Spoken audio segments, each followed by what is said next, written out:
Olá, pessoal. Bem, nós sabemos por que você está aqui. Você quer ver algo que nunca viu antes, ser surpreendido, aprender algo novo e talvez até absurdo sobre a natureza, a tecnologia humana, os animais ou apenas o mundo ao nosso redor. Bem, você veio ao lugar certo. Vamos lá.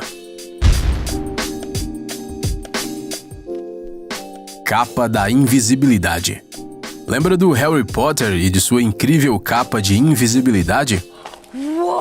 Com certeza todo mundo sonhou pelo menos uma vez na vida em ter algo assim, e chegou até a fazer planos de como tiraria proveito desse dispositivo mágico. Infelizmente, a magia no mundo não é muito boa, mas a ciência é bastante desenvolvida. Uma ciência capaz de criar uma capa invisível. A Hyper Stealth desenvolveu um material transparente especial que permite ocultar os objetos detrás dele dos olhos alheios. Vale a pena lembrar que esta empresa é especializada na criação de camuflagens e que esta nova tecnologia foi inventada para uso militar. O princípio do trabalho do material é baseado na lei de refração e nas peculiaridades da tecnologia das lentes lenticulares. Isso quer dizer que o material refrata a luz para que apenas objetos muito próximos ou muito distantes possam ser vistos. Então, se você estiver a uma certa distância, é como se você desaparecesse. Camuflagem para novos veículos. Antes que os novos carros sejam colocados à venda, eles são testados minuciosamente. Geralmente isso é feito em algum circuito fechado ou até mesmo em condições de laboratório, longe dos olhares indiscretos para que ninguém veja o novo produto antes da hora. Caso contrário, podem haver spoilers importunos. Imagine que você construiu um carro novo e que ele teve problemas durante os testes e todos ficaram sabendo. Seria um desastre para as vendas. Mesmo assim, os novos carros são testados nas vias públicas muito antes de aparecerem nas concessionárias. E para que ninguém adivinhe quais são os modelos desses veículos, uma camuflagem especial é aplicada à sua lataria. Isso é estranho? Claro que é, mas funciona. Torneios de cavaleiros na água. Certamente você imagina um torneio de cavaleiros nas melhores tradições medievais. Cavaleiros com belos escudos correndo um contra o outro, tentando derrubar o seu oponente da sela.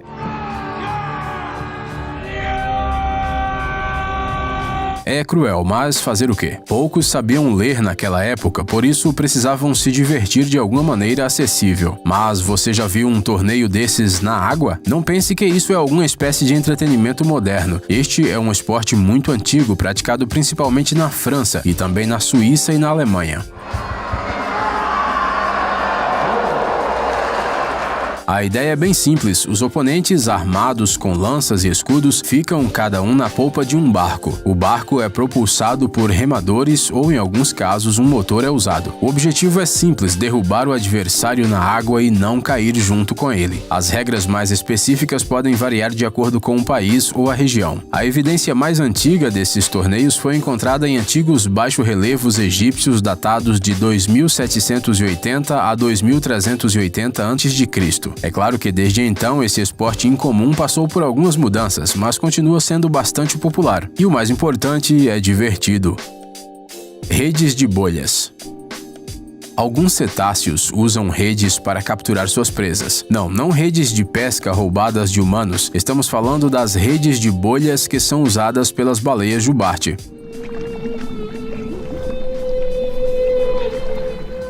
Isso é algo genial à sua maneira. Essas baleias mergulham sob cardumes de peixes e começam a circular em uma espiral para cima, exalando bolhas de ar. Cercados por densas paredes de milhares de bolhas, os peixes se reúnem em um monte e gradualmente flutuam para a superfície ou vão para baixo. Eles simplesmente não podem sair do círculo e seguir nadando. Na superfície, a presa geralmente já está sendo esperada por uma segunda baleia, pronta para um almoço farto.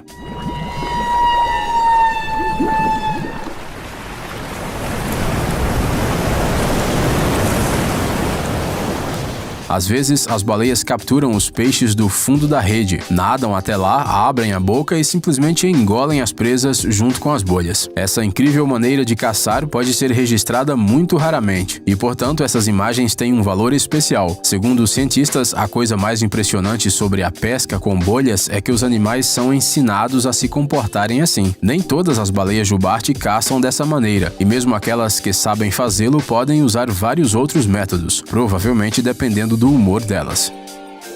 Patinação no gelo fino. Patinar e até mesmo ficar parado no gelo fino é uma ideia muito perigosa. A qualquer momento a camada de gelo pode rachar e a pessoa pode cair na água, de onde simplesmente não poderá sair. No entanto, patinar no gelo fino é algo que o sueco Martin Nagel ama fazer. Normalmente a espessura do gelo não ultrapassa 5 centímetros, e para passar por ele é necessário um cálculo preciso. Mas Martin é um atleta e cientista que patina há muitos anos, então ele sabe exatamente o que está fazendo. Ele até escreveu alguns livros, incluindo um manual completo sobre física do gelo. Dizem que este é um manual realmente interessante para todos os que estão pelo menos um pouco interessados no gelo. Resumindo, Martin é um verdadeiro profissional. Não é de surpreender que os sons produzidos pelo gelo debaixo dos pés desse cara soem sobrenaturais e encantadores.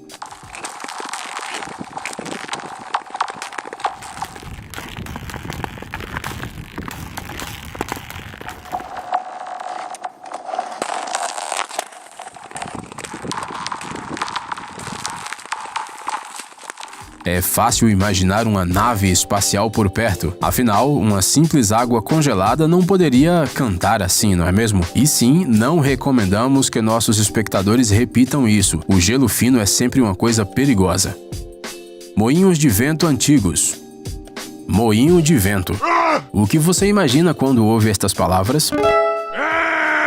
Talvez um campo, talvez tulipas ou alguma outra coisa bem clichê, mas a verdade é que os primeiros moinhos de vento do mundo foram inventados na Pérsia por volta do século V d.C. A ideia se espalhou por todo o Oriente Médio e pela Ásia, e só depois chegou à Europa. A maioria dos antigos moinhos foi construída há muito tempo e somente no Irã ainda podemos encontrar um sistema criado no século 7 a 10, que ainda funciona. Esses moinhos estão localizados na cidade de Neshtefan, a 30 km da fronteira com o Afeganistão. Esta região é caracterizada por ventos fortes de até 119 km por hora. Desde os tempos antigos, há aqui cerca de 2 dúzias de moinhos de vento de até 20 metros de altura. Para sua construção foi utilizada madeira em combinação com argila e palha. Pois é, isso não parece particularmente tecnológico, mas naquela época esse era um design excelente. Cada um dos moinhos de vento consiste em 8 câmaras rotativas com pás. Ao girar com a força do vento, as pás movimentam o eixo principal e as vibrações deslocam os grãos. Apesar do vento forte, a energia gerada não seria suficiente nem mesmo para acender a lâmpada mais fraca, mas os criadores desses moinhos não tinham a menor ideia do que era a eletricidade. No entanto, eles sabiam que o grão precisava ser moído e os moinhos resolviam esse problema. Hoje em dia, a condição desses antigos moinhos é monitorada por apenas uma pessoa. Ele se chama Mohammad Etebari. No entanto, ele já está velho e não encontrou um sucessor. Isso ocorre porque esse tipo de moinho não é eficaz o suficiente para o mundo moderno. Então é provável que esses dispositivos antigos parem de funcionar para sempre muito em breve.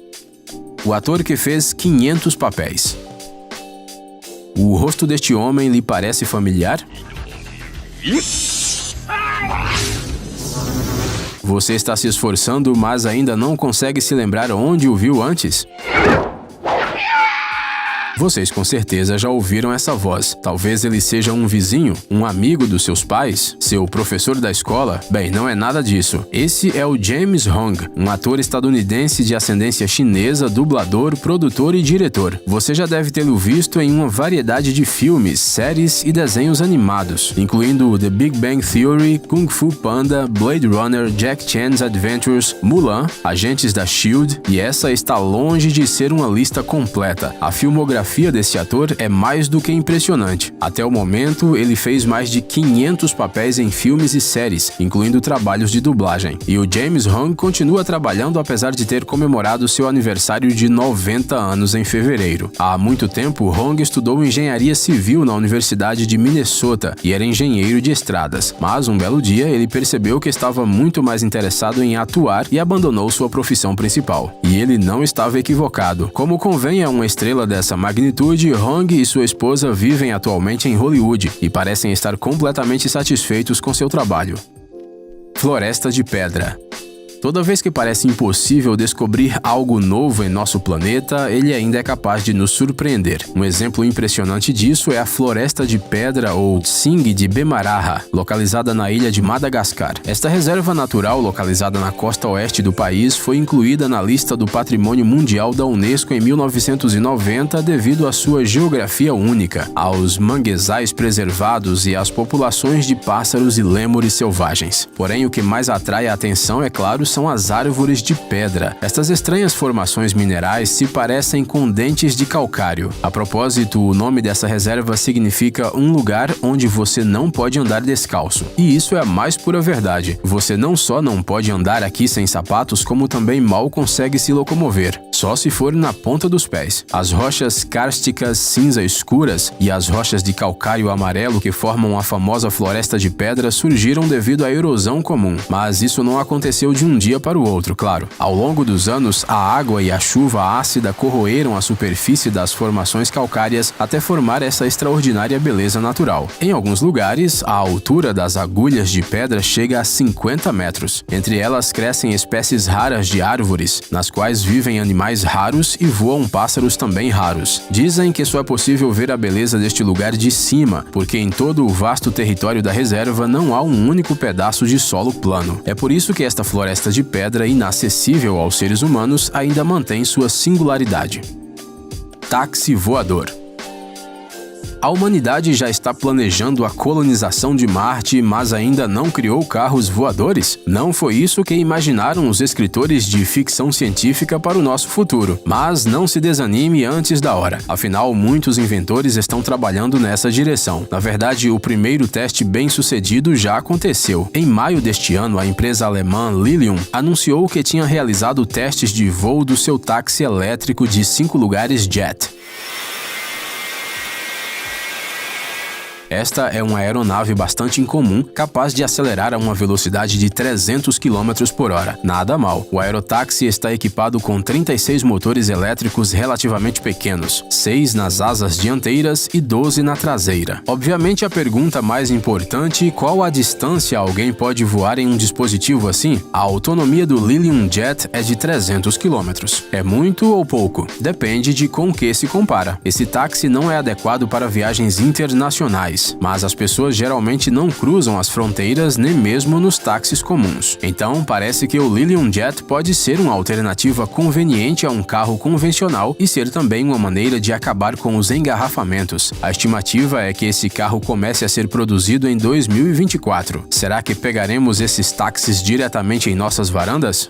Ei, amigão, você quer conhecer algumas tecnologias novas e uns gadgets legais? Sua mente já está no futuro? Você adora máquinas enormes e não pode imaginar sua vida sem robôs? Então dê uma olhada no Tech Zone e veja um monte de vídeos sobre essas coisas.